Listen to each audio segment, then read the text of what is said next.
Now, the Union Health Ministry is closely monitoring the outbreak of H9N2 cases in clusters of respiratory illness amongst children in northern China. Now, the Health Ministry has decided to proactively review preparedness measures in view of the health situation in China. The ministry has advised states and union territories to immediately review public health and hospital infrastructure.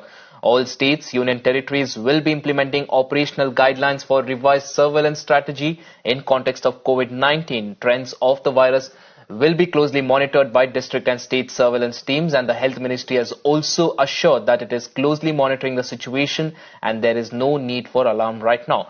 My colleague Isha joins us on the broadcast to get us more information on this. Isha, of course, every time there is a report or even a discussion about a virus outbreak from China, everyone thinks about COVID and the sort of havoc that it had created.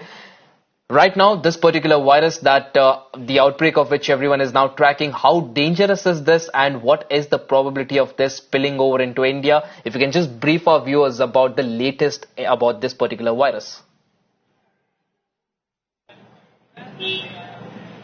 Right, I think you mentioned a very interesting point about how this is related to the fear of the coronavirus that came in a few years ago. In fact, that the pandemic that came in, it changed the lives of throughout the globe. So there is a lot of fear when it comes to this particular virus. In fact, reading from the official health ministry guideline that has come in, it's called the avian influenza virus, and these are in fact cluster of cases which in fact affect the respiratory causes in children mostly. In fact, it's coming in from northern China right now, and the health ministry has stated, like you rightly pointed out, there is no need to panic right now. In fact, all our health mechanisms are very well intact. So all of it can be dealt with in a careful manner, and in fact there is very less fear of this virus particularly integrating into the Indian subcontinent as of now. But still, this is more of a precautionary warning more than this is in fact a great step, we'd call it, because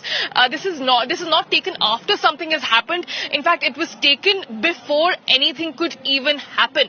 So clearly the health ministry has upped its guard to make sure that the coronavirus like situation does not repeat itself, and also this virus, if it is able to instate itself into the subcontinent, it will attack children more than it attacks adults. So just trying to avoid the fear here, but also reading from this official guideline that's come in that the ministry is closely monitoring the situation in China, and adding that there is low risk to India from both avian influenza cases reported from China as well as cluster of respiratory illnesses. So both these right, Ishika, of course, we'll keep coming back to you for more on that. Right now, like you said, the word is that there is nothing to fear, but with the experience of COVID-19, I don't think the authorities anywhere across the nation will be taking any chances with this particular virus.